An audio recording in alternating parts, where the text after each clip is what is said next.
2019లో జీ5 release చేసిన ఒక Tamil web series ఉంది.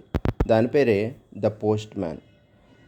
సినిమా స్టోరీ ఏంటంటే, ఒక పోస్ట్ మ్యాన్ గనక తన రజనీకాంత్ సినిమా కోసం ఇవ్వాల్సిన లెటర్స్ ఇవ్వకపోతే, అనుకోకుండా ఆ రోజే అతను యాక్సిడెంట్ అయ్యి అతను కోమాలోకి వెళ్ళిపోయి 25 ఏళ్ల తర్వాత నిద్రలేస్తే, అప్పుడు అతను ఇవ్వాల్సిన ఆ 6 లెటర్లు మళ్ళీ ఇవ్వటానికి రెడీ అయ్యి ఒక్కొక్క అడ్రస్కి వెళ్ళి లెటర్స్ ఇచ్చినప్పుడు అక్కడ ఏమేమి జరుగుతుంది అనేది ఒక స్టోరీ లాగా, ఒక్కొక్క లెటర్కి ఒక్కొక్క స్టోరీని తీసుకొని తీసిన సినిమానే ద పోస్ట్ మ్యాన్. అది వెబ్ సిరీస్ లాగా తీశారు.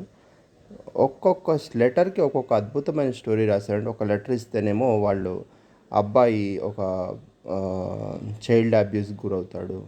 ఇంకో లెటర్ ఇస్తేనేమో అక్కడ తన భార్య తను ప్రేమించిన అమ్మాయి 25 ఏళ్ల క్రితం తను ప్రేమించాలని లెటర్ ద్వారా చెప్తుంది. కానీ ఆ లెటర్ రానందువల్ల అతను పెళ్లి కాకుండా ఉండిపోయి మళ్ళీ రీయూనియన్లో 25 ఇయర్స్ రీయూనియన్లో వాళ్ళిద్దరూ కలిసి పెళ్లి చేసుకుంటారు.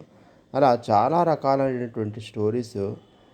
ఒకతనేమో ఒక సైకో కిల్లర్గా తయారవుతాడు. ఆ సైకో కిల్లర్ని పట్టించే ప్రయత్నం జరుగుతుంది ఈ ఉత్తరం చేరేయటం ద్వారా.